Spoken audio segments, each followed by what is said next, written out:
Un gouvernement change, une législature s'installe, mais la vraie question reste la même. La vie des Ivoiriens va-t-elle être meilleure? Bonsoir à toutes et à tous. La Côte d'Ivoire ouvre une nouvelle page de son histoire institutionnelle avec un nouveau gouvernement et une nouvelle Assemblée nationale.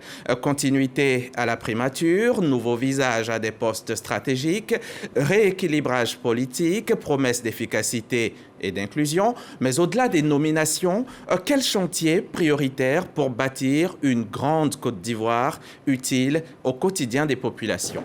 C'est le cœur du débat politique ce soir. En direct sur RTI 1, vous êtes les bienvenus sur la chaîne qui rassemble. Mes invités sont au nombre de 4. Un politologue ce soir sur ce plateau, Kevin Anvo. Bonsoir. Bonsoir, cher ami. Bienvenue sur notre plateau. Merci. J'ai aussi un membre de la société civile, spécialiste en gouvernance et démocratie, Ghislain Congo. Bonsoir. Bonsoir. Bienvenue sur notre plateau.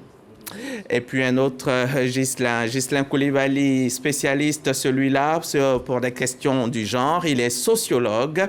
Ghislain Koulibaly, bonsoir. Bonsoir, Hamza. Et mon quatrième invité est journaliste. C'est Lanciné Bakayoko, journaliste donc ici à RTI, un chef du service économie à la rédaction de RTI. Bonsoir Bakayoko. Bonsoir Hamza Diaby. Bienvenue sur notre plateau. Merci.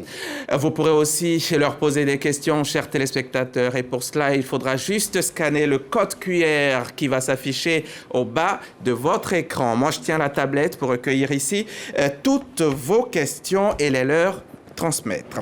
Avant d'ouvrir le débat, faisons un arrêt sur image.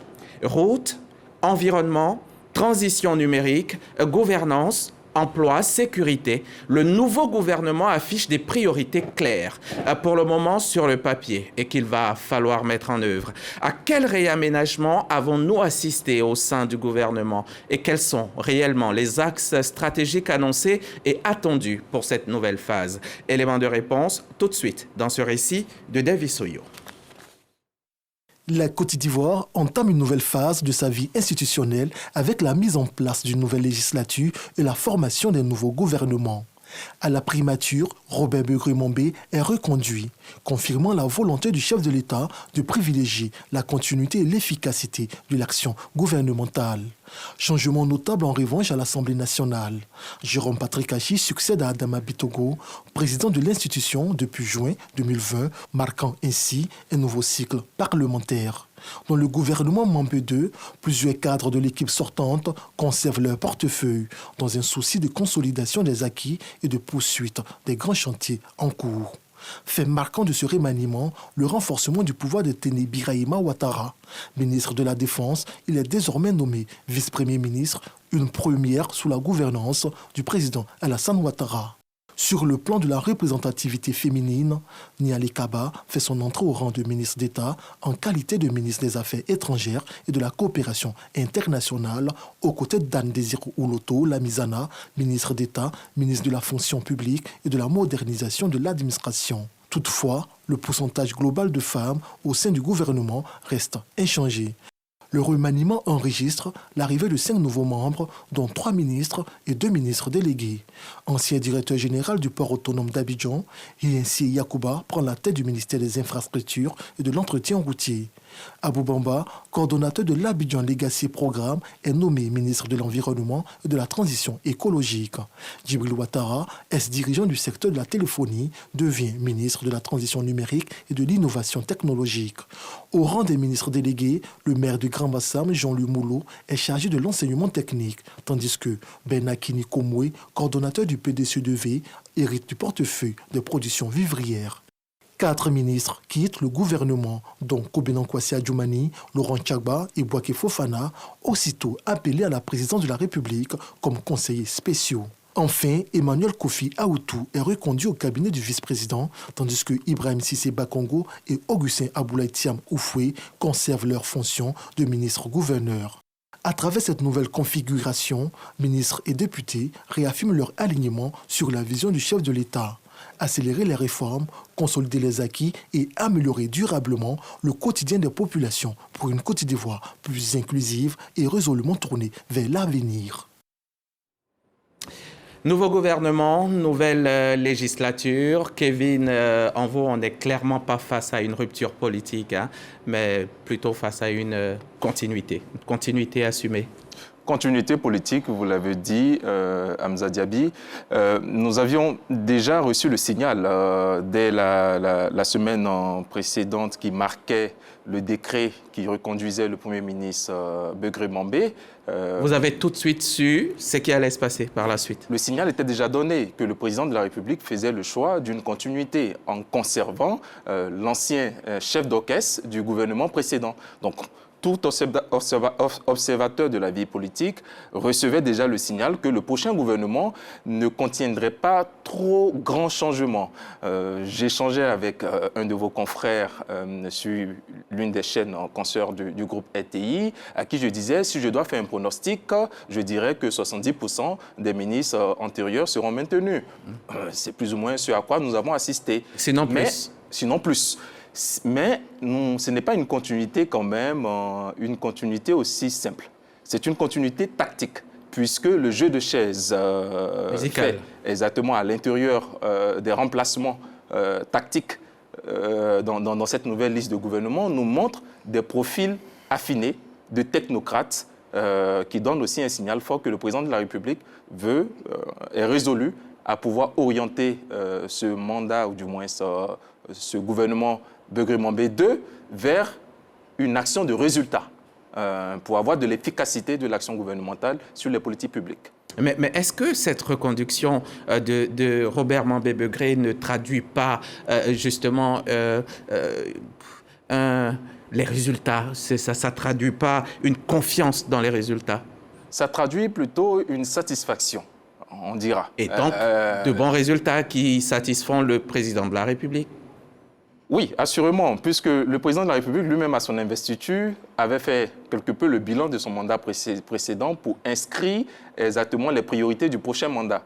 Et dans cet exercice-là, il avait fait un bilan positif satisfaisant, mais insuffisant, a-t-il dit lui-même, en signifiant des points de priorité qui nécessitaient de la part de son prochain mandat, de son prochain gouvernement, de pouvoir faire les améliorations nécessaires pour ajuster un peu la performance économique du pays.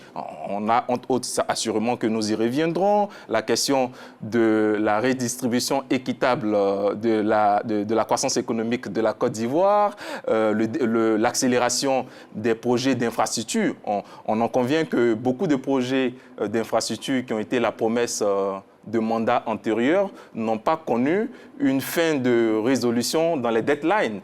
La preuve du métro reporté à 2 reprises, là nous sommes à l'horizon 2028, nous attendons de voir ce que ça donnera et il y a encore des chantiers qui sont à la traîne sur la réforme. Donc oui, il y a un bon bilan, un bilan positif, mais vous pensez... satisfait, mais il y a aussi beaucoup d'insuffisances qui nécessitent des efforts. Vous pensez qu'il y a un goût d'inachevé, symphonie inachevée? Il y a plutôt une stimulation à faire mieux que ce qui a été fait. Il y a un point de satisfaction en disant que nous ne sommes pas restés à une position stagnante. Nous sommes passés d'un point A à un point B. Mais on peut aller beaucoup plus loin, à un point D, c'est, pourquoi pas, au plafond de l'optimum du satisfaisant du point Z. Et c'est ça l'ambition du chef de l'État. Et ce gouvernement de technocrates nous en donne quelque peu un signal fort, un indice. Attendons maintenant, comme on le dit, qu'on apprécie que la qualité de l'arbre que par ses fruits. Attendons de voir ce gouvernement à l'œuvre pour pouvoir apprécier exactement s'il est vraiment porté sur l'action résultat. J'ai envie de vous prendre au mot, gouvernement technocrate. Et vous avez dit un peu plus tôt que ça n'a pas beaucoup changé, que c'est le même qui a été reconduit. Ça veut dire que les technocrates étaient là hier. Alors... Oui, les technocrates étaient là hier. Si vous faites un peu la remarque, vous savez qu'il y a certains ministères qui, quelque peu dans notre dernière actualité politique, étaient quasiment un peu en souffrance avec des dossiers brûlants. Prenons celui du ministère de l'Agriculture, avec la question de la vente des fèves de cacao et la situation, voilà exactement, et la situation des planteurs qui grognaient un peu quelque peu. Donc le changement qu'il y a eu à la tête de ce ministère nous donne vraiment une image d'avoir une volonté de redynamiser un peu la situation dans ce secteur-là. Un autre secteur, c'est celui de l'hydraulique, de l'énergie et autres. Vous savez que les ambitions de la Côte d'Ivoire sur la question de l'électricité et de l'eau restent quelque peu à mi-parcours et on a une volonté totale d'arriver à 100% de couverture avec une électricité de qualité qui est très accessible aux ménages moyens. Donc, dans cette ambition-là, les réformes nécessaires ont été faites. Vous avez aussi vu des ministres qui sont passés à des, comment je vais dire ça, qui ont changé de portefeuille ministériel et qui, derrière eux, portent avec eux un background assez intéressant qui pourrait les aider dans leurs prochaines missions. Je prends le cas de la ministre Kabaniale. Justement, on connaît quasiment le parcours intéressant et le relationnel diplomatique sur les questions de la diplomatie économique. Et ce sujet appelle une question que je poserai forcément tout à l'heure. Monsieur Bakayoko, d'aucuns parlent plus de réaménagement que d'un remaniement du gouvernement? Bon, ça dépend des lunettes de chacun. Dans tous les cas, il y a eu... Pour vous, il y a eu un remaniement comme on s'y attendait? Pour moi, il y a eu un remaniement ministériel. Maintenant, les gens auraient voulu qu'il y ait un chamboulement total. Et ça n'a pas été le propos du chef de l'État. Pour vous, 4 ministres qui sortent, c'est bon, ça fait un remaniement comme il faut? Moi, je dis, il ne faut pas céder, par exemple, à la clameur publique. Parce que, vous savez, la plupart de la population, certaines populations, a tendance à aimer quand les ministres sont débarqués du gouvernement. Ils y prennent Et pourquoi ils aimeraient cela? Pourquoi? Ils y prennent du plaisir. Bon, peut-être pour des questions d'ordre politicien, peut-être pour un avis de changement. Et donc, les raisons sont multiples. Mais pour moi, un gouvernement, c'est l'efficacité, avant tout. Il ne s'agit pas de venir changer les choses pour changer, mais il s'agit de trouver des solutions aux problématiques qui sont les problématiques des populations ivoiriennes. Et donc, aujourd'hui, il y a eu un gouvernement, il y a eu beaucoup de changements de jeux de chaises musicales. Et ça dénote d'une sorte de, si vous voulez, pas de remake du gouvernement passé, mais d'une sorte de régénération au niveau de l'organe gouvernant. Et vous allez voir que une personnalité comme Koné Bruno, qui était au logement, qui a eu des résultats plus ou moins satisfaisants, c'est vrai qu'il y a eu quelques sujets qui sont venus effilocher son bilan, notamment les histoires de ACD qui avaient été, dont on dit frauduleux, mais ce n'est pas mon avis. Puis, il a aujourd'hui changé de portefeuille, il vient au ministère de l'Agriculture. Il vient pour redynamiser, mais il vient aussi pour donner une certaine confiance, créer une sorte de rupture entre la gouvernance passée et la gouvernance à venir. Bon, il y a d'autres portefeuilles ministériels.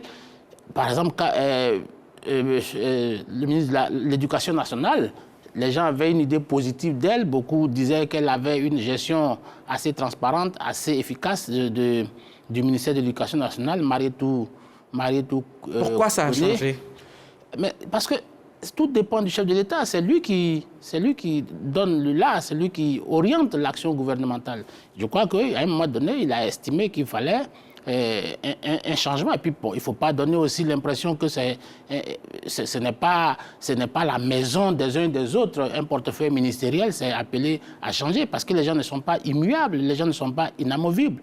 Dans tous les cas, la personnalité qui a remplacé, je parle de Kofi Nguessan au ministère de l'Éducation nationale, n'est pas moins compétent. Là, il est de notoriété publique qu'il a quand même un parcours, un cheminement très efficace dans l'action de gestion et aujourd'hui l'action de gouvernance. Donc, voyez-vous, il y a eu quelques aménagements mais qui sont d'ordre managérial. Ça dépend exclusivement du chef de l'État. Ça relève de ses prérogatives. C'est lui qui oriente. Donc, c'est lui qui sait tel peut être efficace à tel endroit. Par exemple, Souleymane Diarra-Souba, qui quitte le ministère du Commerce pour venir au ministère du Plan, il n'a pas été moins brillant au ministère du Commerce. Mais il estime qu'il faut une nouvelle orientation, il faut une nouvelle dynamique qui va impulser à cette action. Et Khalil Konaté, qui vient au ministère Je crois que la plupart de ces ministres ne sont pas des politiciens, comme je l'ai dit, des politiciens carriéristes.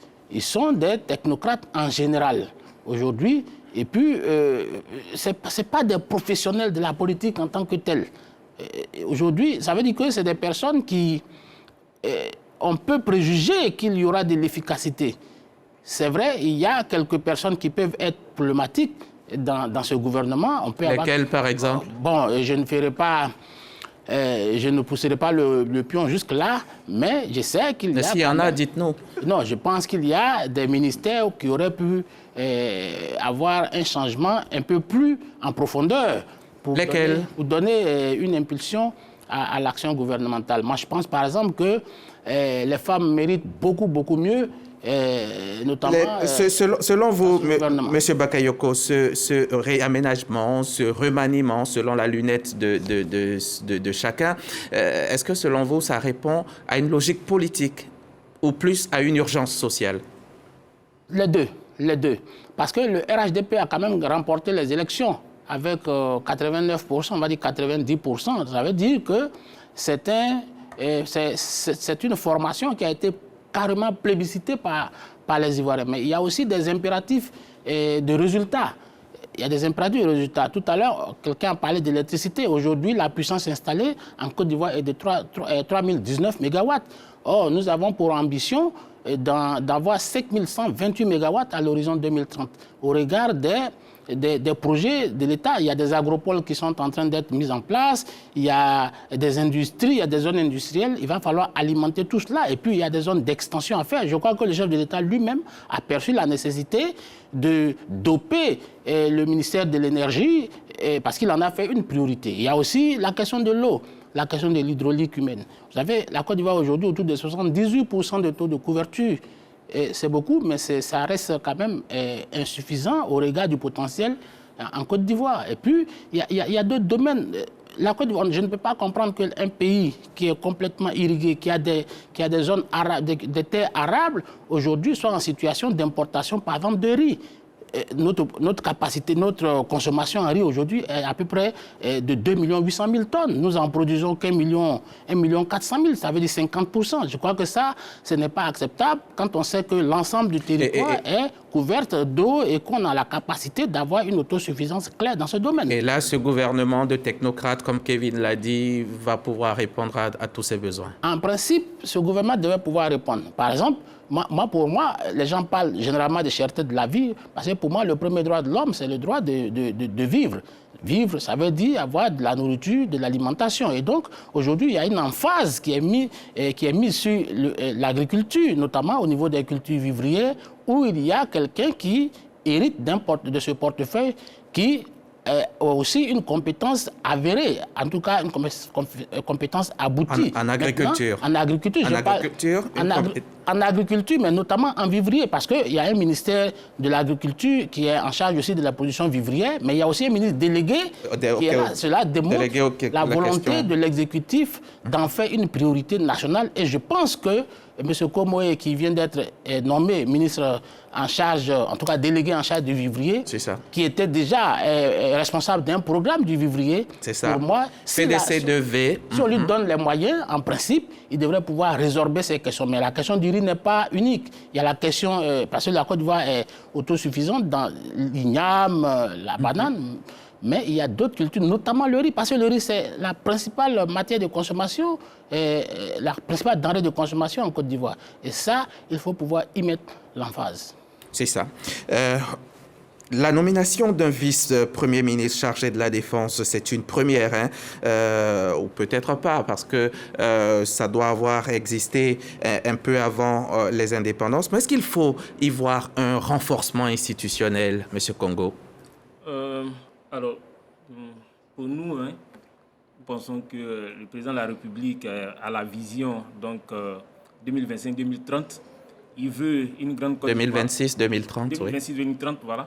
Il a, la vision de la grande Côte d'Ivoire, et dans la construction de cette grande Côte d'Ivoire-là, il revient au président de la République de nommer des personnalités, de renforcer un tant soit peu le pouvoir de certaines personnalités qui, pour lui, pourraient véritablement travailler à ce qu'on atteigne véritablement cette grande Côte d'Ivoire. Donc, pour vous, pour nous, il n'y a pas de... C'est le pouvoir du président de la République. C'est une question de management, c'est une question de vision, c'est une question donc de travailler à ce que la vision de la grande Côte d'Ivoire puisse véritablement être effective. Donc, qu'on ait un vice-premier ministre ou un vice-gouverneur, peu importe le nom qu'on lui donne, il faut travailler à ce qu'on ait cette grande Côte d'Ivoire pour nous. Et nous sommes sur le chemin. Absolument, on espère. D'accord. Et c'est donc une nouvelle architecture du pouvoir. Kevin, quels peuvent en être les avantages? Alors, avant de répondre à votre question, chez Hamza, permettez-moi de dire un mot sur la question précédente. Oui.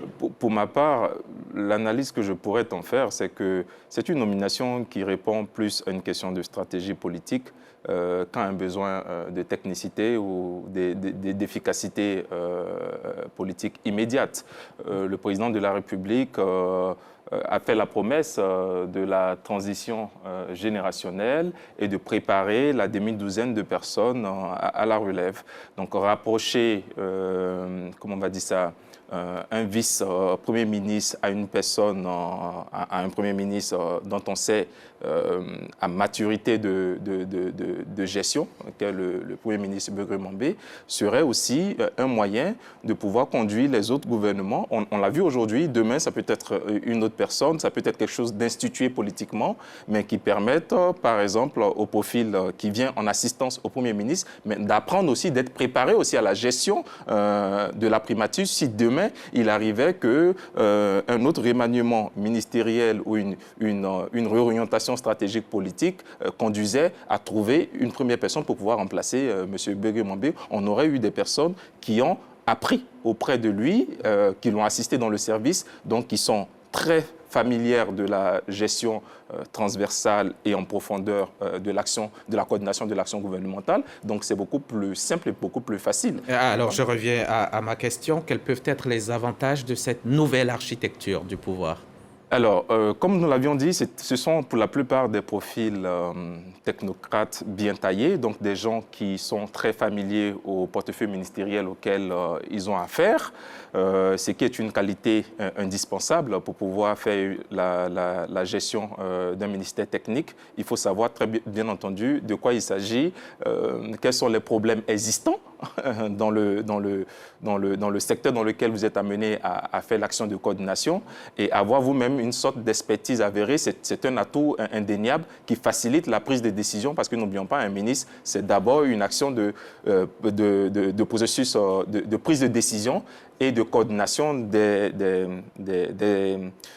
institutions décentralisées qui sont sous la tutelle du ministère technique.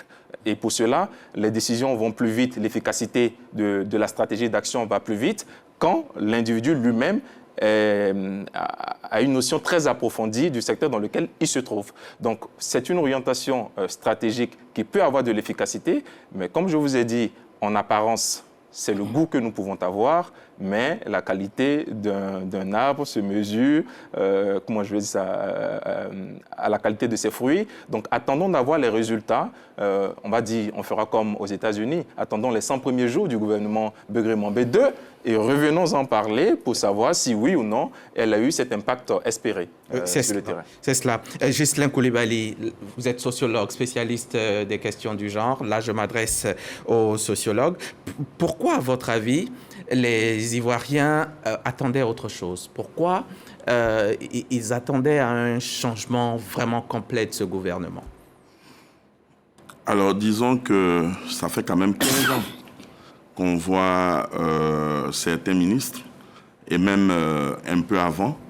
Quand vous prenez par exemple l'éléphant du Zanzan, le ministre d'État qui est devenu aujourd'hui ministre conseiller de la République. Conseiller spécial, ministre d'État. Conseiller spécial. Voilà, donc on peut parler de carriériste, parce que ça fait quand même, si ma mémoire est bonne, 17, voire 18 ans qu'il est au gouvernement.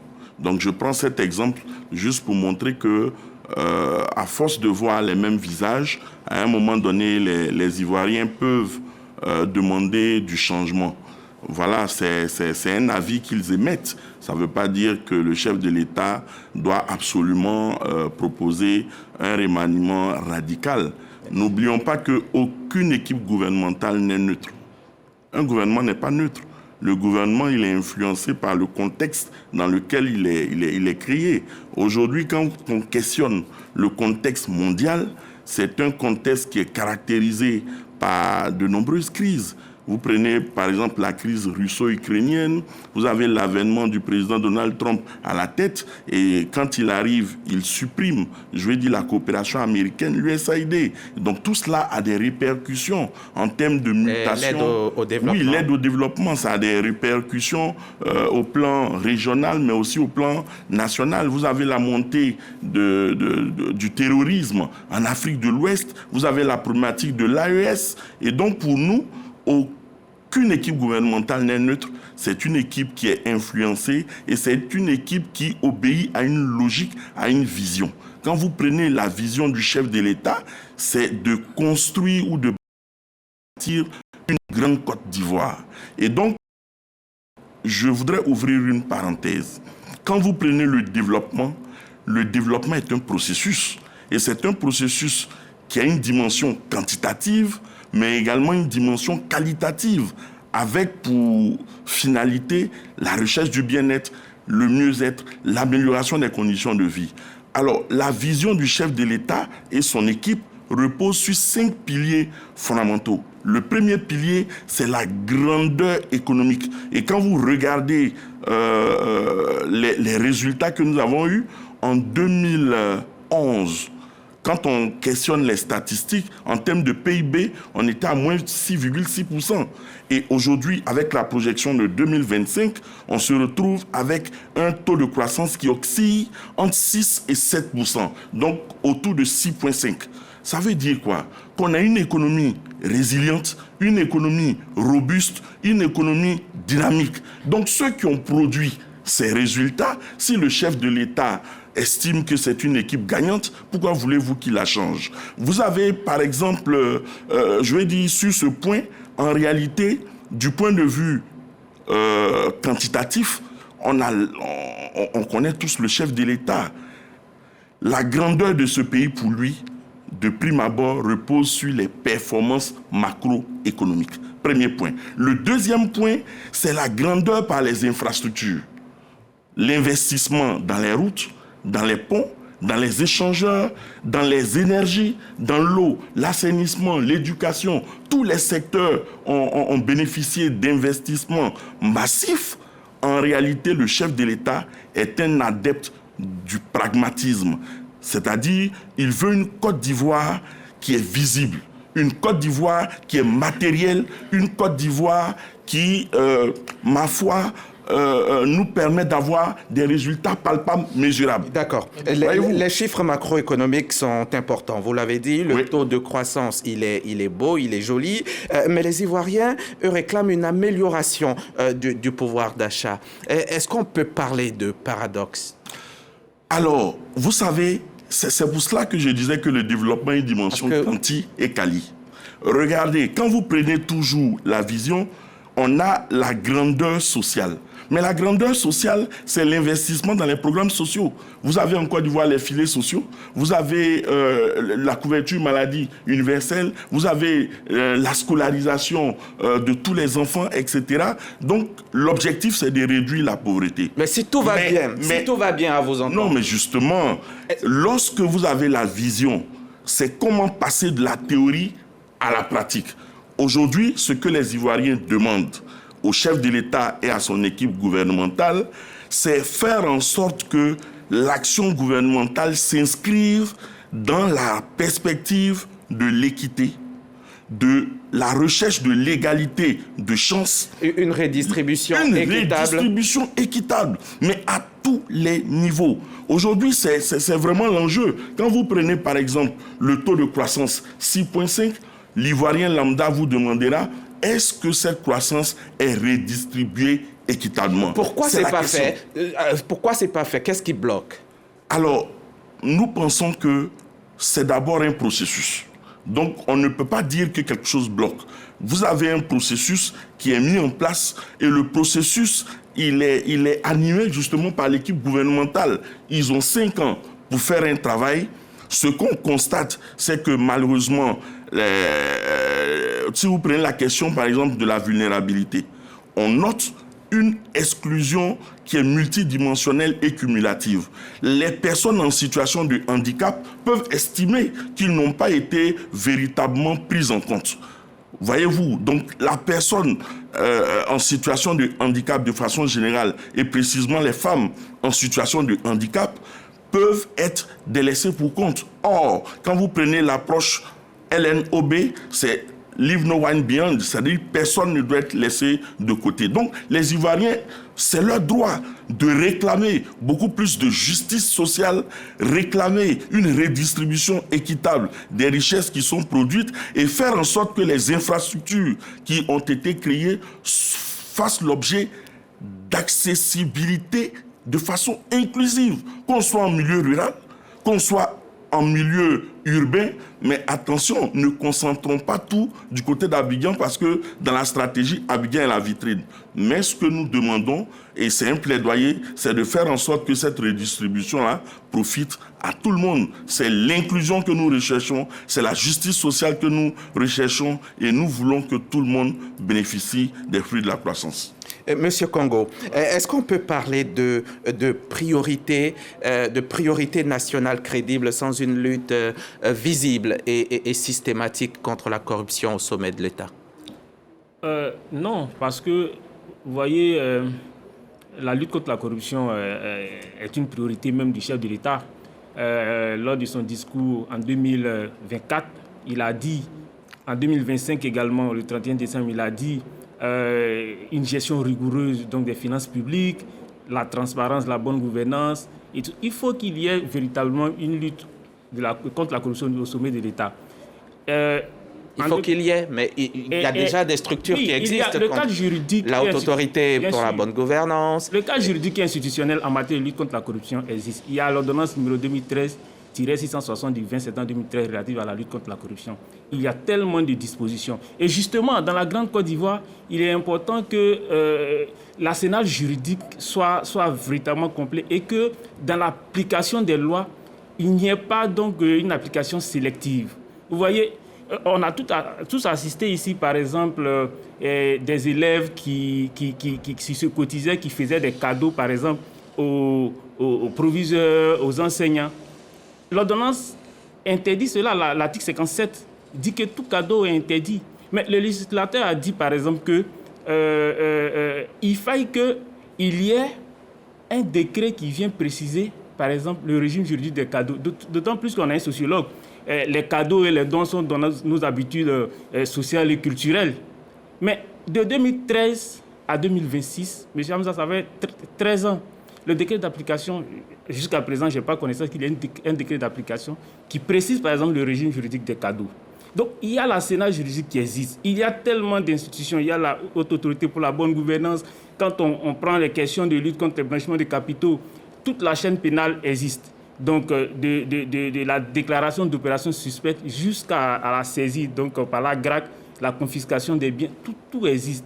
Mais on a un sentiment que, par moment, il y a une certaine, il y a une certaine impunité au niveau du sommet de l'État. Donc, il faille que dans cette grande Côte d'Ivoire-là, on ait véritablement, tous les Ivoiriens, qu'on soit ministre, qu'on soit député, qu'on soit un citoyen lambda, on soit véritablement unanime sur la question de la lutte contre la corruption. Parce que c'est une question qui est sur les lèvres de tous les Ivoiriens.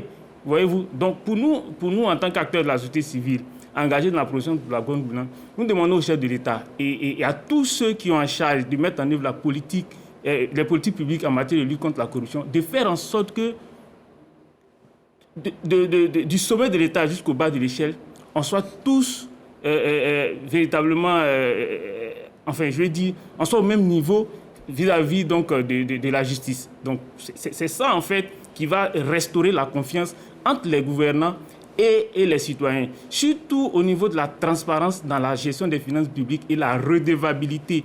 pour restaurer la confiance, pour que l'Ivoirien lambda ait confiance en nos institutions, il faille que la redevabilité et la transparence soient au cœur de l'action gouvernementale. Et pour nous, c'est l'une des priorités sur lesquelles le gouvernement doit travailler. Tous les ministères, tous ceux qui ont en charge la gestion des finances publiques doivent pouvoir avoir cette capacité de rendre compte. Oui. Monsieur Bakayoko, vous vouliez réagir là-dessus. Pour vous, est-ce que vous pensez que la corruption est en train de devenir une gangrène dans notre pays? Bon, moi sur ce point, en l'absence des faits majeurs, moi je pense que ça relève beaucoup plus du fantasme que de la réalité, parce que l'État, son rôle, c'est de mettre en place les institutions, c'est de créer le cadre institutionnel. Et il y en a? Il y en a de toutes sortes. Il y a le pôle pénal, la Cour des comptes, la Haute Autorité pour la bonne gouvernance, il y a les tribunaux ordinaires. Et je crois que c'est parce que j'ai l'impression que les Ivoiriens veulent absolument que ce soit... Ils ont besoin qu'on arrête des ministres, qu'on arrête des directeurs généraux. Mais si vous faites un tour au pôle pénal économique, c'est tous les jours qu'il y a des procès. Des procès de ministres, de membres de gouvernement. En tout cas, des personnes importantes. Je voudrais préciser déjà qu'au pôle pénal, pour que l'affaire soit connue par le pôle pénal, c'est des montants qui, au minimum 100 millions de francs CFA. Ça veut dire que ce sont des montants relativement importantes, j'allais même dire très importantes, qui sont jugées dans ces tribunaux. Et je vous dis, si vous faites un tour là-bas, c'est tous les jours qu'on a des procès qui ont lieu, il y a des condamnations. Mais je le dis, beaucoup veulent absolument, ils veulent avoir des victimes au sein du gouvernement. Sinon, il n'y a pas de coupables. Il y a des coupables. Maintenant, ça, tu m'as posé cette question, mais je voudrais dire, beaucoup parlent d'immobilisme au niveau du gouvernement, mais je veux dire, depuis 2011, il ne reste que 4 rescapés dans le gouvernement de 2011. Aujourd'hui, en dehors de Anne Ouloto, Kaba Nialé, Bruno Koné et dans une certaine mesure Madou Sangafoua Koulibaly, qui a eu un intermède de l'État, enfin de mise à l'écart. Mais tous ceux qui sont là aujourd'hui, ce sont des personnes qui sont venues, qui sont relativement des personnes nouvelles.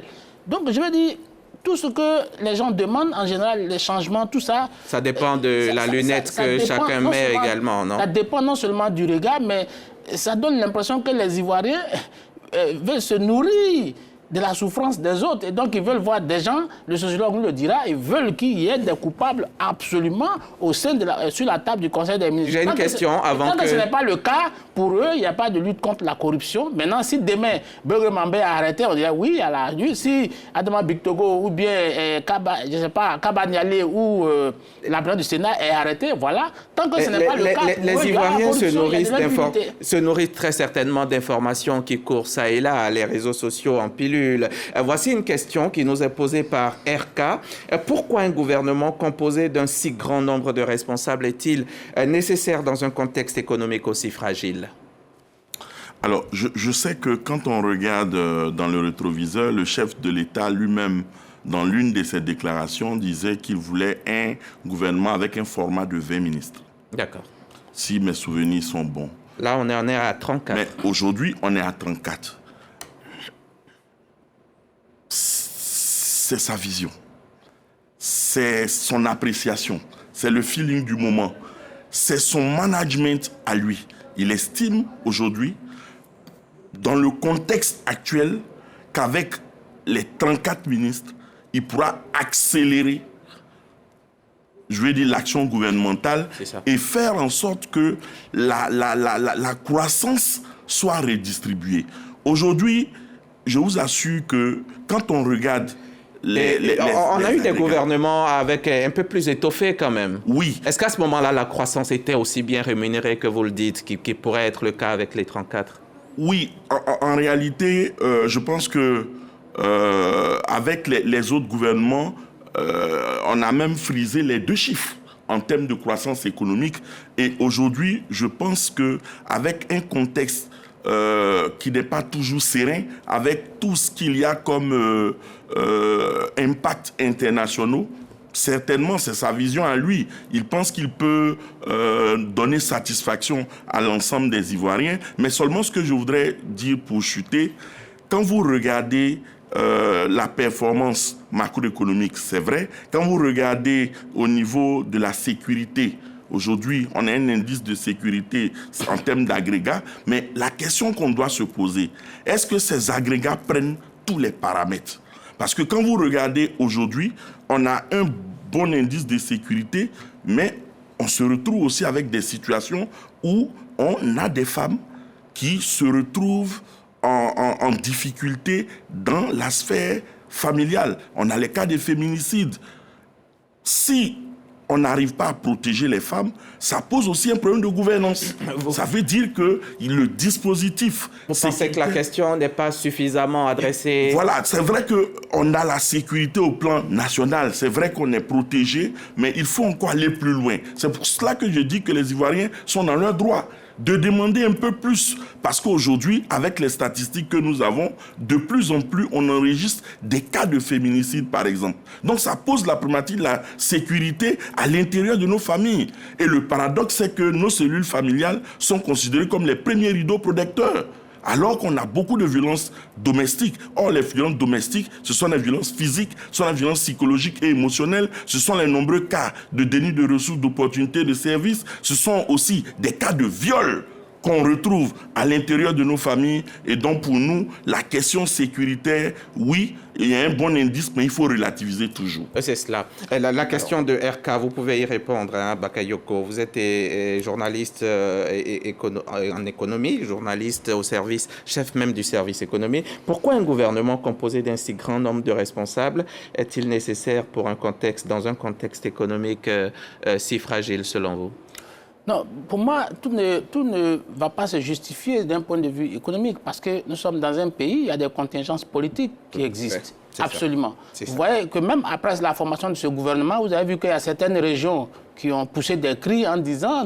Lesquelles, par exemple? Par exemple, moi j'ai vu la région du Béret qui dit « Ah, nous n'avons personne dans le gouvernement ». J'ai vu la région de l'Est qui dit « Ah, on nous a mis à l'écart ». J'ai vu beaucoup de régions Vous êtes de quelle région? Vous avez un ministre dans le gouvernement?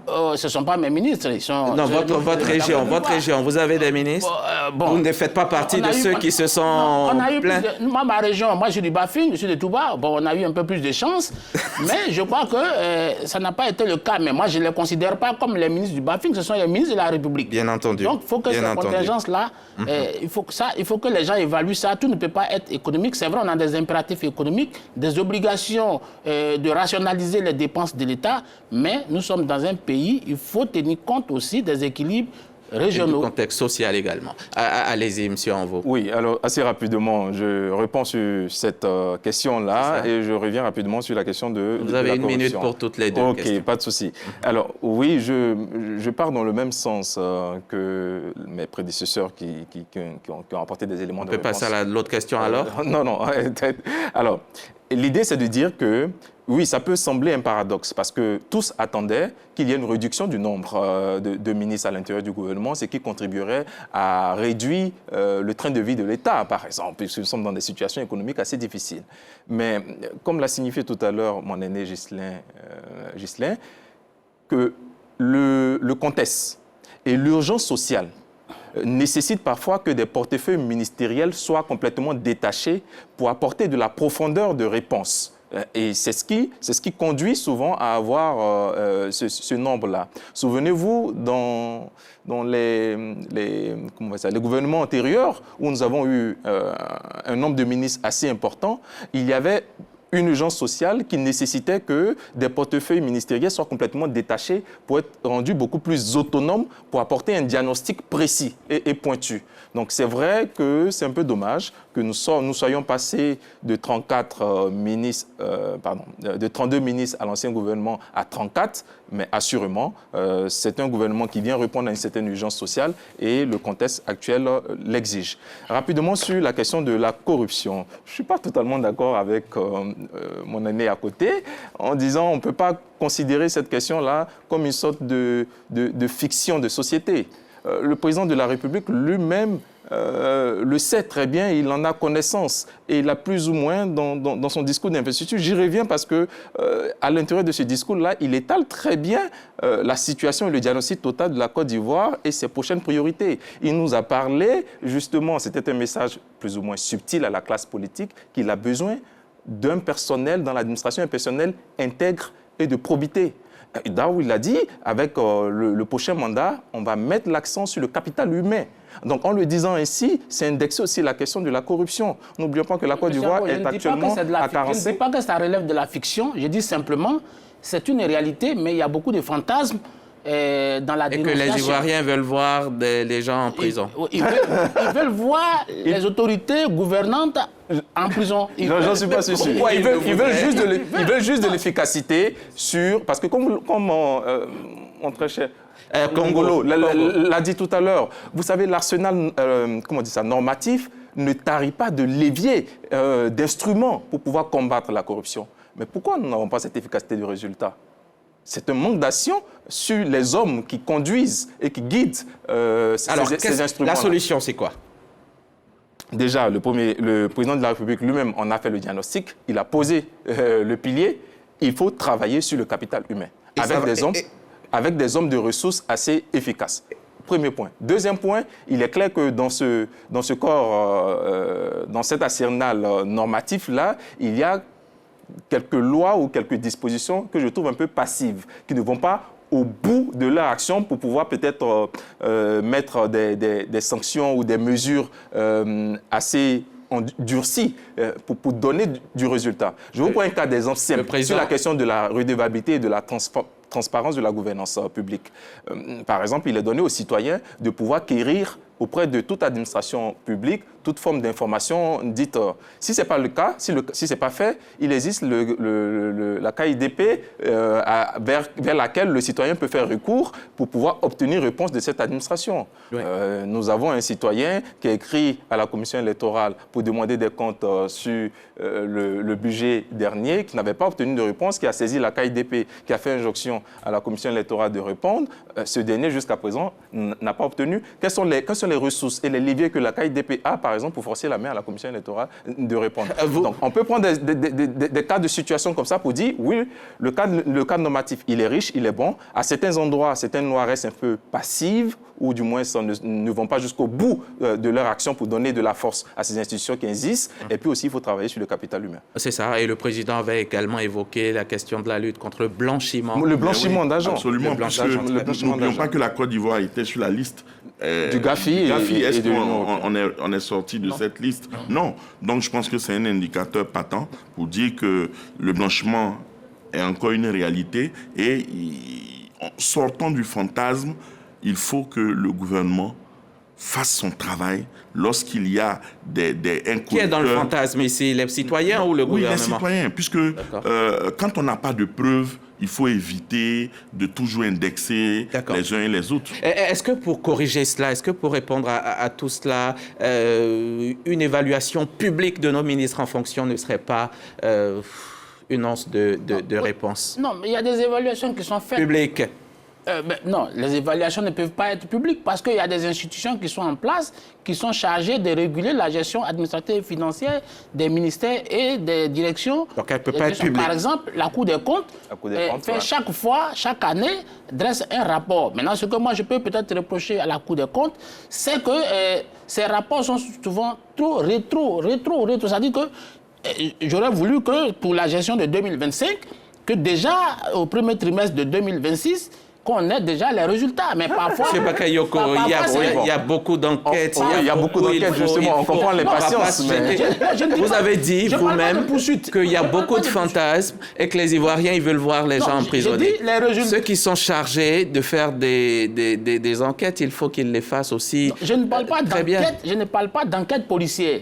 Je parle même non. de la Cour des comptes. Bien sûr, qui a des rapports de gestion, de toutes les entités administratives. Et qu'il faut étudier. Et pour moi, il faut pouvoir les mettre à disposition plus vite que ce qui se passe actuellement.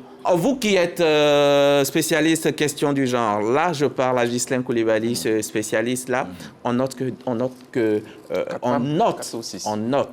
2 ministres d'État, femmes. Dans ce gouvernement. Est-ce que pour vous, et il n'y a aucun homme, hein, mais c'est bien peut-être, mais on remarque un pourcentage global qui est resté inchangé. Elles sont 6. Est-ce que là on parle, c'est un simple symbole ou on peut parler de progrès réellement?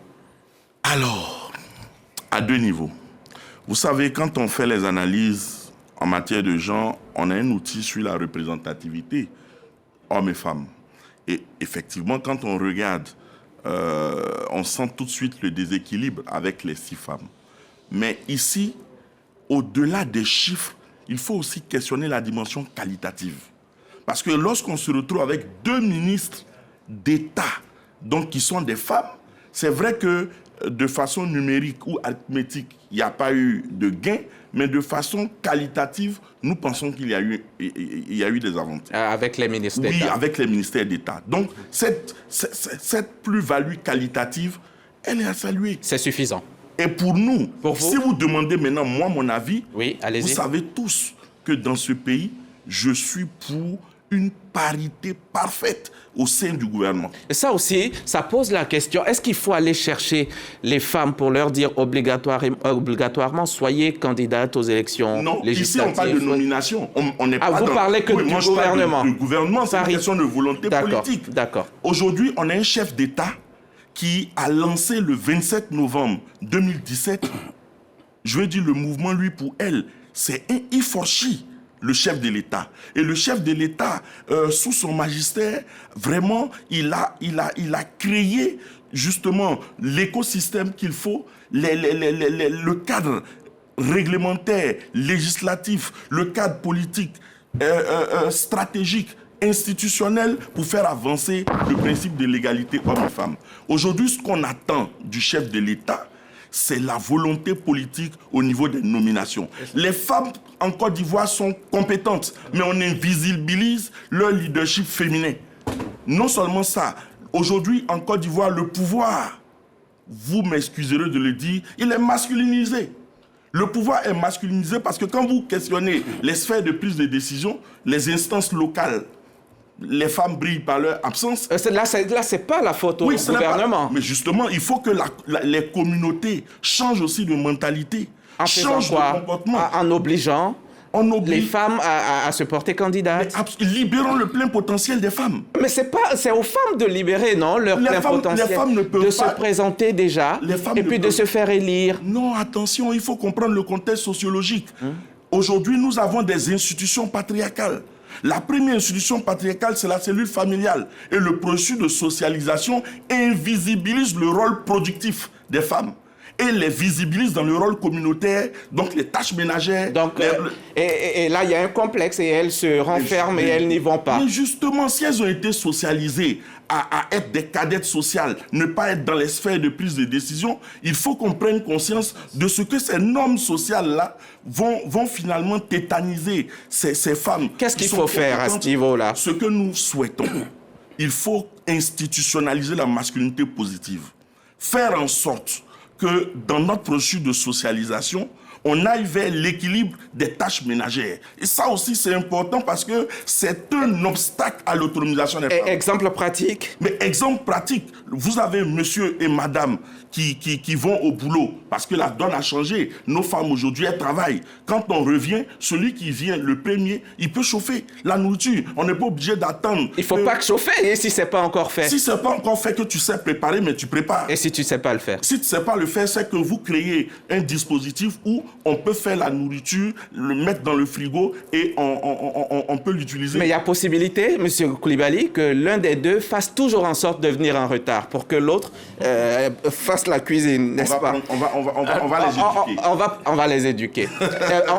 Est-ce qu'on peut parler d'inclusion quand certaines couches, je pense tout de suite aux personnes en situation de handicap, restent quasi absentes des politiques publiques? Absentes des politiques publiques, comment vous formulez ça? Comment vous intégrez ça? Parce qu'ils ne sont pas dans le gouvernement, donc ils sont absents des politiques publiques. Peut-être. Pas dans le gouvernement. OK, dans le gouvernement, même là, c'est visible, non? Oui, effectivement, c'est visible. Il y a certaines exigences que Ghislain avait relevées tout à l'heure. Mais avant d'arriver sur ces couches-là, vulnérables, les handicapés, on avait parlé aussi des couches marginalisées, donc les femmes d'un côté, mais également aussi les jeunes. Les jeunes. Il n'y a pas de jeunes? Il n'y a même pas de jeunes dans ce gouvernement? Non. À moins que quelqu'un s'y me contredise. M. Bakayoko, il n'y a pas de jeune. C'est quoi un jeune? Peut-être pas le jeune au sens... C'est quoi un jeune? Peut-être pas le jeune au sens... Moi, je pense que, s'il vous plaît... Vous pensez à un jeune de 18 ans dans le gouvernement? Moi, je pense que ce n'est pas un gouvernement de représentation, c'est un gouvernement d'efficacité. Donc, il ne faut pas dire... Les jeunes ne sont pas efficaces. Non, les jeunes sont efficaces, mais on ne va pas faire de l'arithmétique en disant tel nombre de jeunes, tel nombre d'avions... On va laisser Envo terminer.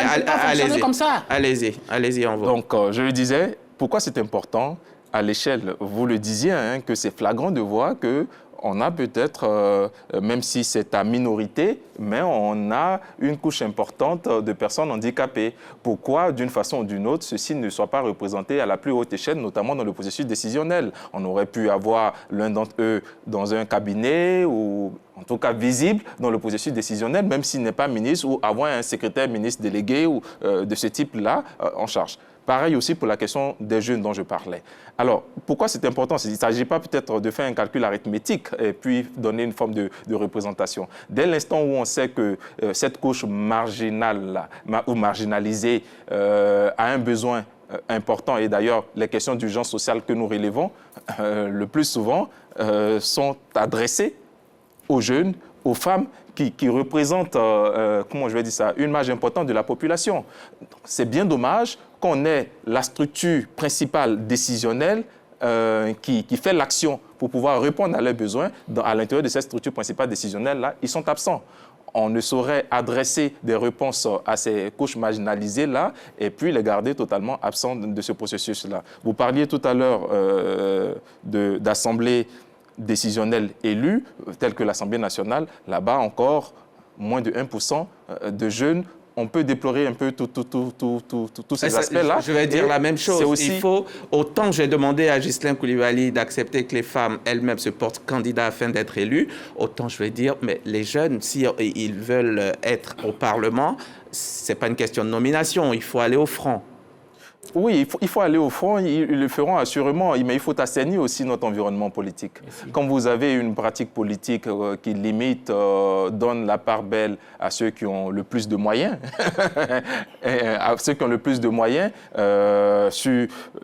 déjà, nous n'avons pas de plafond de budget de campagne, et autres. Et vous savez que... Donc vous pensez que cela doit être légiféré, il doit y avoir il doit y avoir des réformes importantes et encourager quand même le soutien. Dites l'Assemblée nationale, il y a les députés nous regardent.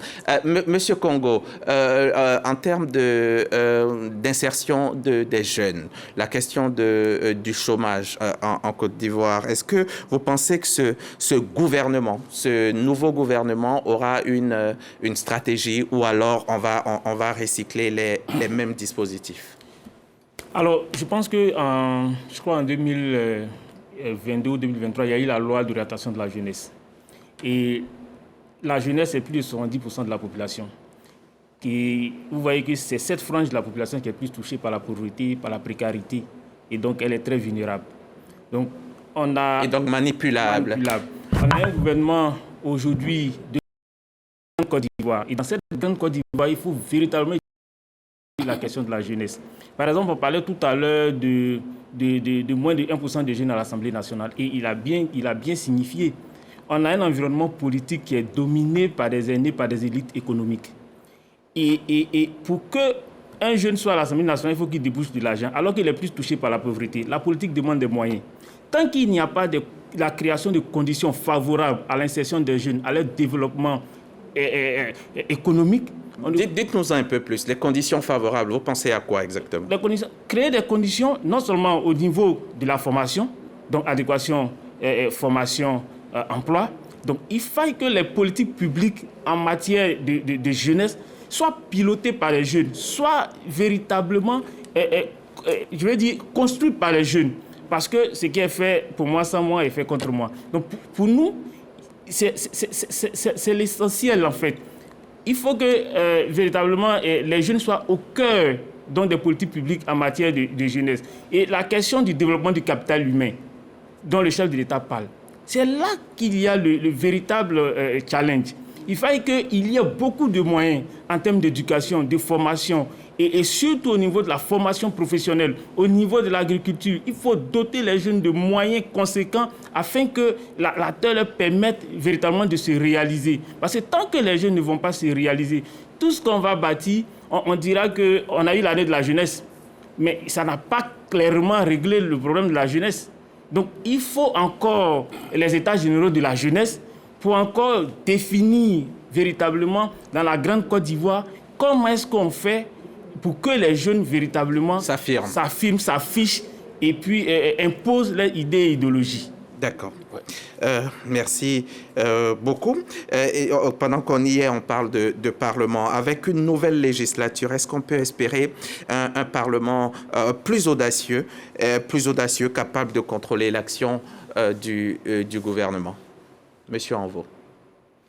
On peut l'espérer en appréciant le profil de celui aujourd'hui qui a l'autre charge de conduire cette nouvelle législature. Je parle du président Patrick Achi. Exactement, du président Patrick Achi, dont on sait, encore une fois, voici un autre profil de technocrate qui a fait les grandes étapes ou les grandes marches de la gouvernance publique, parce que déjà au secrétariat de la présidence de la République, ensuite avant dans le gouvernement, au secrétariat de la présidence de la République, ensuite dans le gouvernement, chapeauter le gouvernement. Il fait partie aussi de l'un des piliers qui a contribué à la conception de cette Grande Côte d'Ivoire mise en place par le président de la République, et donc qui comprend mieux là où il faut actionner un peu le pouvoir législatif pour donner de l'efficacité à l'action gouvernementale. Donc on peut espérer une force de production, et une force de proposition auprès de cette nouvelle législature. D'accord. Donc il n'y a pas de logique d'accompagnement, hein? Non, pas du tout. Pas du tout. Moi, je pense qu'aujourd'hui, je pense qu'on a trois tendances au niveau de l'hémicycle. On a le RHDP qui est majoritaire, très majoritaire, et on a quand même deux courants qui sont des indépendants qui vont justement travailler à faire en sorte qu'on ait une bonne cohabitation pour le bien de l'ensemble des Ivoiriens. D'accord. À votre avis, quelles doivent être les priorités du nouveau gouvernement? Chacun. Deux priorités pour chacun. Quelles doivent être les priorités selon vous? Je crois que le plan national de développement 2026-2030 axe un peu ces priorités-là autour de 6 points, me semble-t-il. Vous diriez quoi tout de suite, vous êtes politologue, au vu de tout ce qui se passe dans notre société, tout ce que vous voyez, vous diriez quoi? Vous pensez que le gouvernement doit appuyer où tout de suite?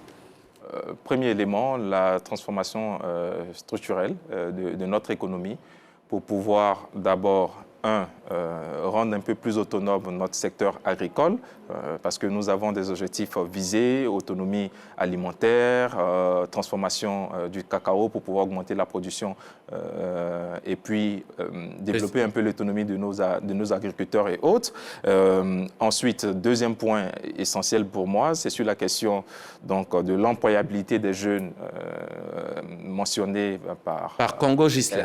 Exactement, et aussi de l'autonomie et du leadership des femmes. Des femmes. Ça fait 3, on vous a demandé 2. Bakayoko, allez-y. Oui, je reviendrai sur, disons, la capacité que l'État doit se donner pour donner du travail aux jeunes. Voyez-vous, chaque année, c'est à peu près 300 000 étudiants qui viennent de nos universités et qui sont en attente d'un emploi. Globalement, on met à leur disposition que 100 000, notamment dans le secteur privé. Et ça, c'est une bombe à retardement qu'il va falloir résorber. Une bombe sociale. Sur le plan social. Mais j'ai dit, moi, je ne suis pas dans les particularismes, le jeunisme. Il faut que les jeunes soient aux instants de décision pour pouvoir... Deuxième priorité, M. Bakayoko. Deuxième priorité pour moi, c'est la question du logement. Parce qu'il y a aujourd'hui, il ne faut pas se le cacher, il y a un déficit de logement qui est criant. Parce que, vous voyez, il y a le coût des loyers aussi le coût des loyers, il y a à peu près, vous voyez, il y a 500 000... Et là, les besoins en logement par an, c'est 500 000. Et ça a une augmentation de 10% chaque année. Et aujourd'hui, il faut que l'État prenne des dispositions draconiens pour pouvoir résorber cette question. Monsieur Coulibaly, vos priorités? Oui, pour moi, il faut absolument que le gouvernement travaille à la réduction des inégalités. Parce que si on n'a pas un PIB à 2 chiffres, c'est parce que justement, on a encore des inégalités qui persistent. Je vous donne un exemple très simple. Quand je fais ma lecture, je me rends compte qu'aujourd'hui, la pauvreté a un visage féminin. Pourquoi? Parce que les femmes aujourd'hui sont en majorité dans l'économie informelle. Comment faire passer... Beaucoup de jeunes aussi, non? Oui, beaucoup de jeunes, mais surtout, les femmes sont les plus dynamiques, elles sont les plus nombreuses. Malheureusement, ce qu'on a constaté, les femmes n'ont pas un accès durable au foncier. Or, le foncier est un actif économique qui confère du pouvoir à celui qui la détient. Non, mais monsieur le sociologue, s'il vous plaît, je conviens, mais il y a quand même, moi je vous trouve trop alarmiste sur la question, parce qu'aujourd'hui il y a un dispositif légal qui existe, qui donne la propriété, la capacité des femmes à avoir une propriété foncière, notamment au niveau rural. Ça, le cadre normatif existe aujourd'hui. Très bien, vous voyez, ce qui fait la différence entre les sociologues et les autres, c'est qu'aujourd'hui, on veut obtenir les résultats en passant par les lois, par le cadre normatif. Il y a une limite. La limite, c'est que le cadre normatif, on l'applique dans un environnement socio-culturel. Et aujourd'hui, les normes sociales sont en défaveur de ces cadettes sociales que sont les femmes et les jeunes. Quand je vous dis que les femmes n'ont pas un accès durable à la terre, je suis précis. Elles n'ont pas un accès en quantité, elles n'ont pas un accès en qualité et elles n'ont pas la capacité de transmission. Quoi qu'il existe, la loi de 98 sur le foncier qui leur donne un accès équitable. Donc, dans les faits, il n'y a pas d'accès équitable, mais la loi existe. Deuxième priorité. Je termine. Quand vous allez regarder, vous allez voir que le potentiel des filles, pour ma part, n'est pas encore très bien exploité. Je le dis parce que vous allez constater qu'on a une faible représentativité des filles dans les filières scientifiques, technologiques, l'ingénierie et les mathématiques. Donc, si nous voulons avoir un développement... Même les hommes, hein, les mathématiques et tout ça, ils n'y vont pas beaucoup. Ils n'y vont pas beaucoup, mais nous, on vient de finir une étude avec l'enseignement supérieur, mais je vous assure, la problématique du maintien des jeunes filles à l'école au niveau du secondaire est une problématique, même si il y a des efforts, l'achèvement est problématique. Et surtout quand elles se retrouvent à l'université, dans ces filières scientifiques, technologiques et autres, elles sont sous-représentées. Le gouvernement doit faire quoi ici? Mais justement, la volonté politique doit faire en sorte que les filles qui arrivent à être dans ces filières, il faut leur proposer des bourses, je vais dire immédiatement, faire en sorte qu'elles soient toutes logées. C'est vrai que les dispositifs existent, mais nous plaidons pour qu'on renforce. Il y en a beaucoup qui bénéficient de bourses. Hein? Oui, exactement. Exactement. Et justement, c'est pourquoi nous disons qu'il faut améliorer la représentativité des jeunes filles dans les filières scientifiques. Monsieur Congo, l'autre Ghislain. Moi, je dirais le renforcement de la bonne gouvernance. Parce que tout tourne autour de ça. D'accord. Ça doit être l'une des priorités du gouvernement. Renforcement. Il y tient à la corruption. C'est que M. Bakayoko, il n'aime pas beaucoup. La corruption et l'impunité. Ouais. Deuxième priorité aussi, le développement du capital humain.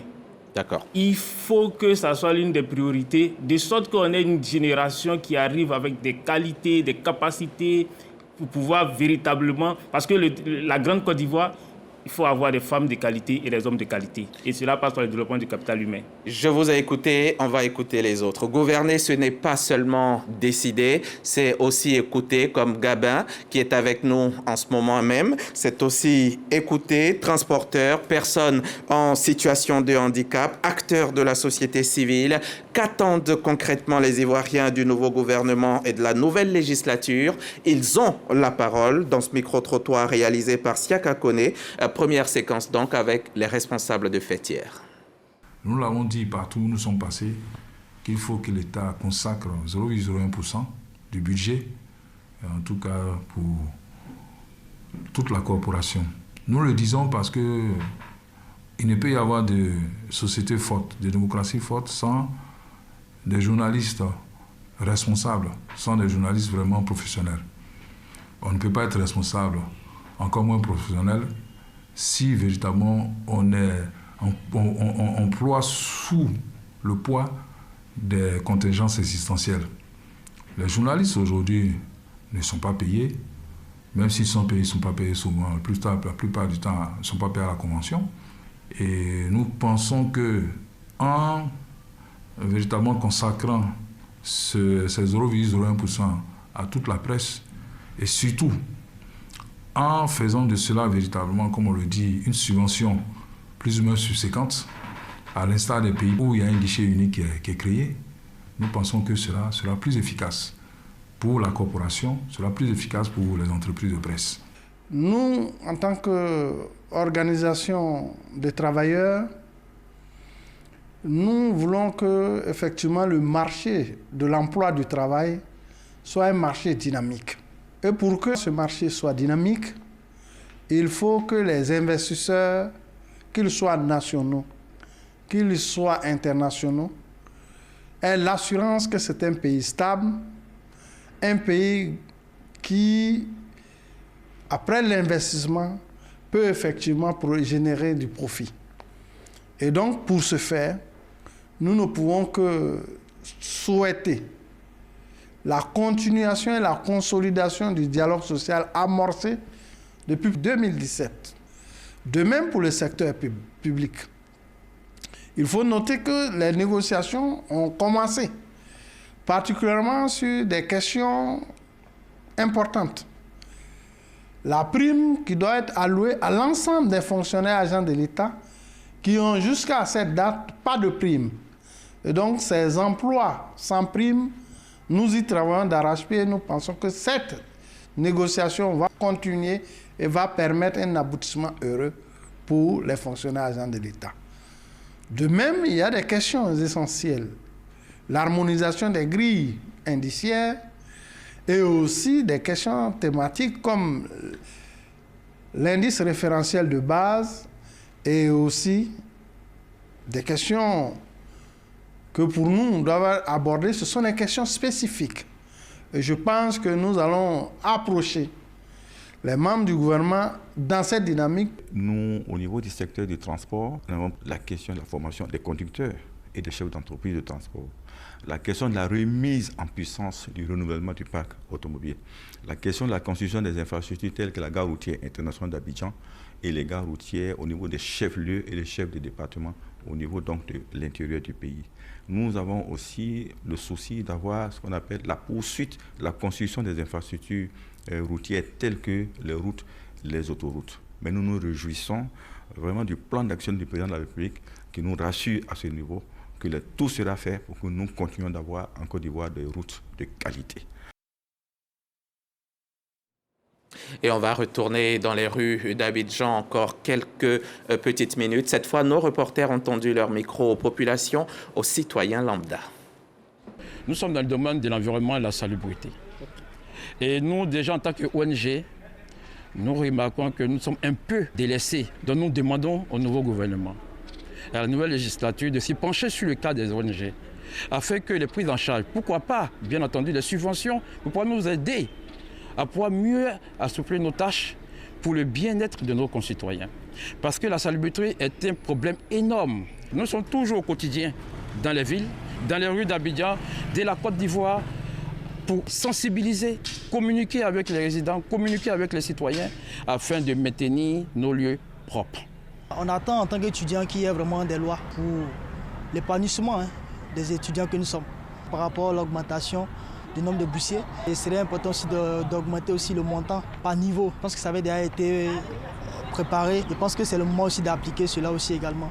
Dans un pays, les infrastructures précèdent le développement. Sans infrastructure, il n'y a pas de développement. Mais en même temps qu'on crée des infrastructures, il faut accompagner aussi l'économie. Au niveau de l'agriculture, aujourd'hui, tellement d'intrants. Aujourd'hui aussi, on se fixe sur les cultures et d'autres cultures pérennes. On oublie les cultures vivrières. Et je crois qu'il faut éduquer la population sur le plan agricole.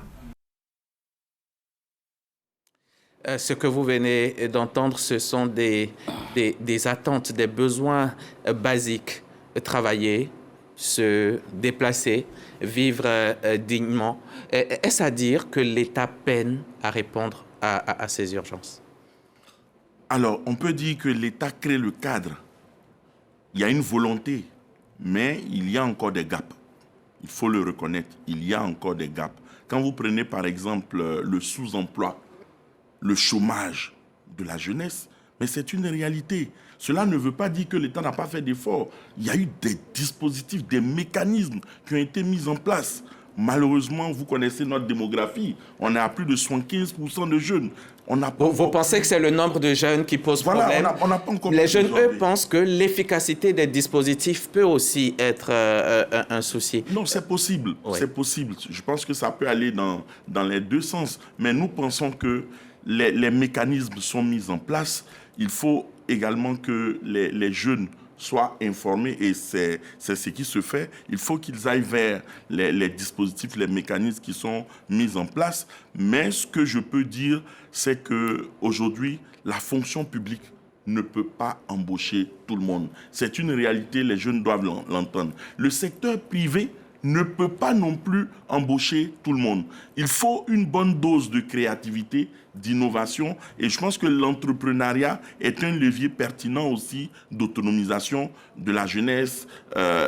Sauf que même l'entrepreneuriat, il faut partir de quelque chose. Peut-être que ces jeunes-là, ils ne l'ont pas. Est-ce que vous pensez, comme les autres jeunes, comme d'autres jeunes qu'on entend ça et là, que les promesses politiques sont quelque peu déconnectées du vécu de quotidien des Ivoiriens?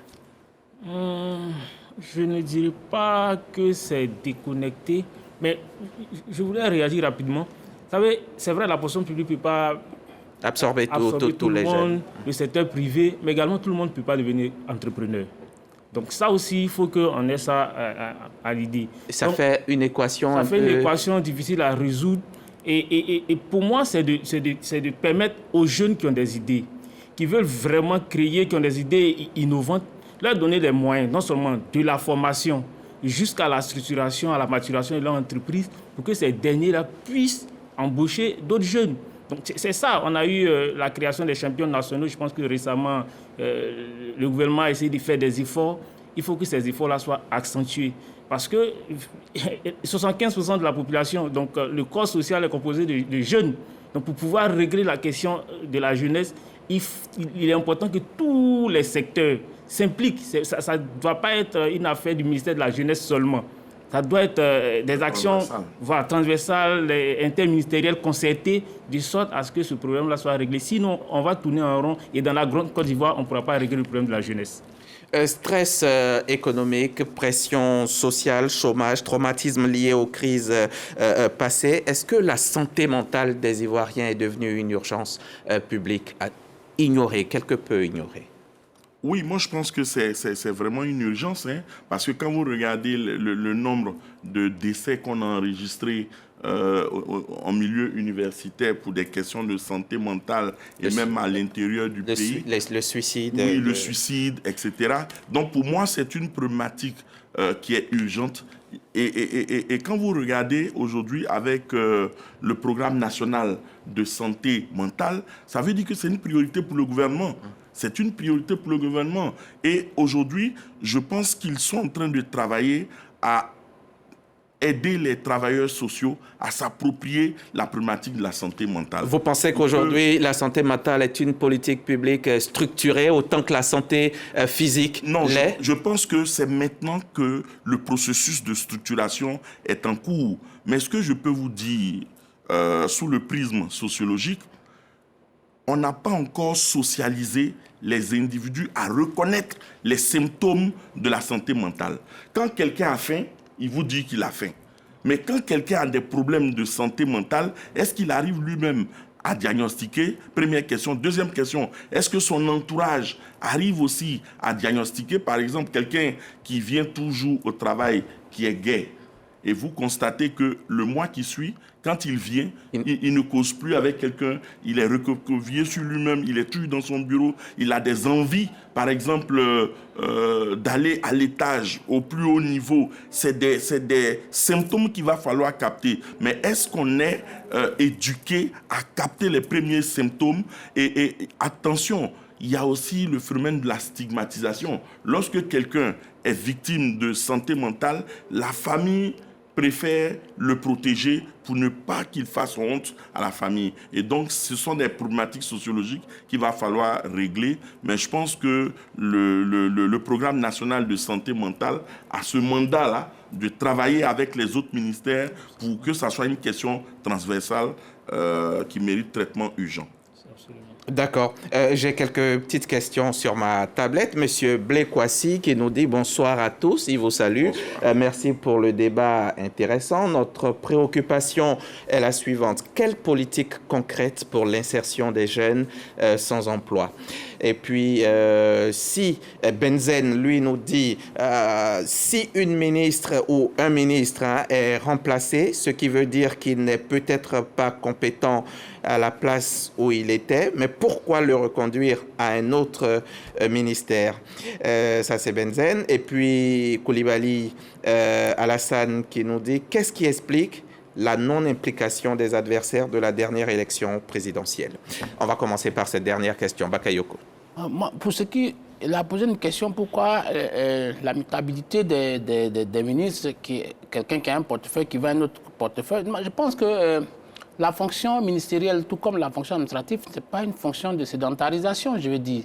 C'est-à-dire que même dans la vie de tous les jours, un enseignant peut être affecté à Biancouma, il a un bon commerce avec les habitants de Biancouma, il est bien socialisé, mais à un moment donné, il va falloir le changer. Et est-ce qu'il ne faut pas mettre une autre paire de lunettes pour voir dans sa question quelque chose d'autre? Il est peut-être en train de dire, une équipe qui gagne, on ne la change pas.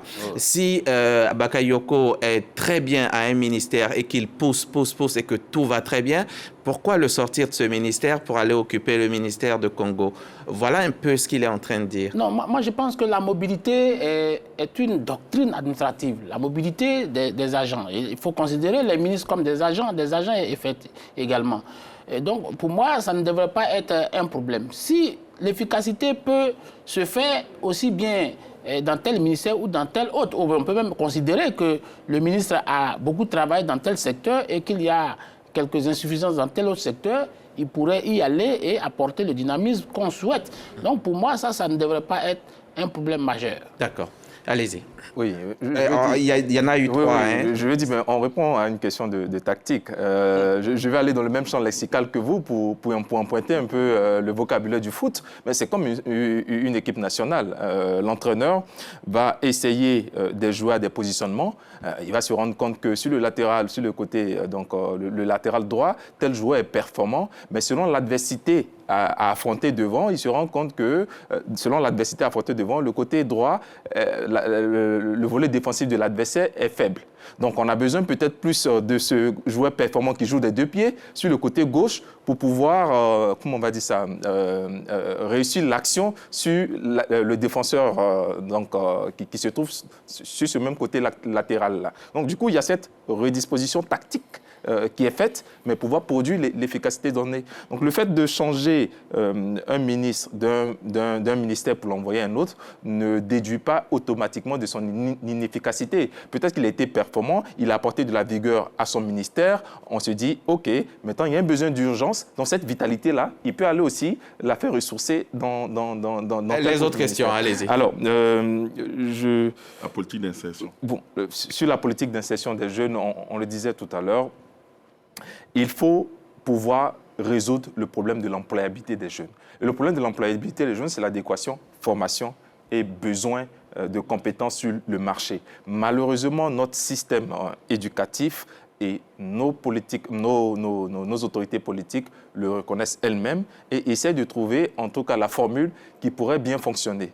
Je crois qu'il y a des réformes importantes d'actions qui sont prises par le ministère de la Jeunesse en collaboration avec les autres ministères techniques tels que celui de l'Éducation et de l'Enseignement supérieur pour pouvoir résoudre ces questions de l'employabilité des jeunes avec l'école de la deuxième chance et autres, tout ça. Et répondre à la deuxième chance, l'Académie des talents, le PJGouv même, le programme jeunesse du exactement. Et les écoles professionnelles qui sont et tout à l'heure, aussi. Congo avait parlé de cette installation de l'école des champions. Malheureusement, on a du mal à les faire émerger, mais il faut renforcer l'action du gouvernement à ce niveau-là. Parce que si on a des jeunes entrepreneurs qui arrivent à maturité avec leur entreprise, eh bien, c'est une opportunité d'emploi local qui se crée et une richesse locale qui se crée. Malheureusement, on peut constater souvent que dans le système de paiement de la dette publique, souvent la dette extérieure est plus privilégiée que la dette intérieure, ce qui fait plomber certains entrepreneurs qui gardent, parce que ce n'est pas des mécanismes assez difficiles, étant donné que la fiscalité bancaire ici est un peu difficile sur l'emprunt bancaire avec ces jeunes-là. Donc il faut une garantie de l'État, d'abord, qui facilite cet accès au financement pour les jeunes qui en ont besoin et qui ont des idées, les accompagner pour pouvoir envoyer leurs idées entrepreneuriales à maturité et puis aussi leur donner les opportunités de la République pour pouvoir faire grandir leur business. Moi, je m'étonne quand on a quelqu'un qui nous a fait le montage de véhicules ici local et que cela est traîné avant d'avoir des institutions de la République qui font des commandes de produits dans ce secteur-là, mais qui le prennent ailleurs et non pas avec ce dernier. Ce sont des systèmes de marché. À l'INP, vous savez qu'il y a un véhicule qui a été complètement... Oui. Il faut encourager. Pas que monter, hein. Oui, vraiment, ils sont allés beaucoup plus loin. La richesse de la création. Je me souviens, je ne sais plus, c'était auquel des mandats du président de la République, on avait un jeune ingénieur qui avait réussi à faire le premier ordinateur portable en Côte d'Ivoire et qui avait même donc cela pose la question de l'accompagnement de nos génies, de nos champions. Voilà. Ça fait beaucoup d'attentes. Hein. Si elles ne sont pas satisfaites, si tout ce que vous avez émis comme priorité, ce que nos populations aussi ont émis comme priorité, comme attente, si elles ne sont pas satisfaites, qui devra rendre des comptes ? À votre avis, on va terminer là-dessus, il nous reste qu'une minute. Oui, mais je pense que le gouvernement doit rendre des comptes puisque le gouvernement est garant quand même du bien-être de l'ensemble de ses citoyens. Ce que nous savons, c'est que le gouvernement, en fonction des défis, propose des réponses. Effectivement, les mécanismes, les dispositifs existent. Ma proposition serait d'accélérer le processus d'industrialisation. Il faut créer des entreprises parce que ces entreprises-là peuvent absorber un soit peu le chômage. Et puis, il faut mettre en place de véritables mesures d'accompagnement de ces jeunes. Mais je termine en disant, attention, cette jeunesse, aujourd'hui que je connais, est une jeunesse qui s'inscrit dans le strict court terme. C'est-à-dire, c'est une jeunesse qui est dans une logique pressés, passez-moi l'expression, qui ne veulent pas justement consentir des sacrifices pour acquérir des compétences. Je ne parle pas de toute la jeunesse, mais nous voyons des comportements qui n'ont pas toujours la jeunesse. Vous voyez, donc vous savez de quoi je parle. Vous avez par exemple... Parlez de quoi? Vous prenez par exemple des jeunes qui s'adonnent à la comment vous appelez ça? Cybercriminalité. On a des jeunes qui sont dans le blanchiment. C'est pas tout le monde, monsieur Koulibaly. Voilà, c'est pas tous les jeunes. Il y en a, il les a cités tout à l'heure, il y en a des champions qui créent beaucoup de choses, qui ont besoin de l'accompagnement dont vous avez parlé. Mais attention à la drogue qui gangrène aussi notre jeunesse. C'est cela. Monsieur Anvo. Une responsabilité d'ailleurs du pouvoir public de travailler à cette lutte de la circulation et des questions de la drogue pour pouvoir préserver nos jeunes à ces formes de substances-là. Elles ne laissent pas... On les aborde de nos établissements, pilules de... Justement, donc que l'État se donne les moyens de pouvoir répondre à ces exigences-là. Pour répondre en une phrase à votre question, qui est responsable? C'est le principe même de la redevabilité. Les citoyens ont élu des personnes, ils vous ont mis de la ressource à disponibilité pour pouvoir répondre à des besoins. C'est une question de méthode. Si vous avez réfléchi, vous avez proposé des solutions et que ces solutions ne portent pas les résultats qu'il faut, ça veut dire que c'est inefficace. Soit vous changez de méthode, ou soit on change le personnel qui... Les députés sont là, ils joueront leur rôle. Monsieur Bakayoko. Moi, je pense que la responsabilité doit être partagée. Pour moi, il faut des gouvernements déterminés, mais il faut aussi des jeunes suffisamment responsables. Parce qu'aujourd'hui, M. Koulibaly l'a dit,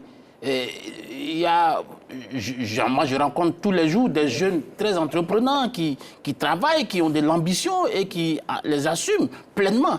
Mais il y a malheureusement aussi beaucoup de jeunes qui sont aussi très laxistes, qui...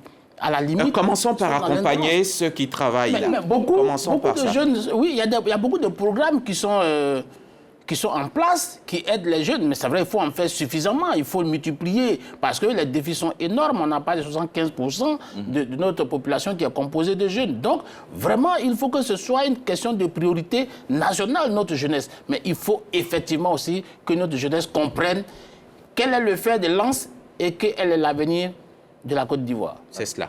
Monsieur Congo. Alors, nous sommes passés de l'émergence à l'horizon 2020 à la Côte d'Ivoire solidaire. De la Côte d'Ivoire solidaire, aujourd'hui, nous sommes à la Grande Côte d'Ivoire.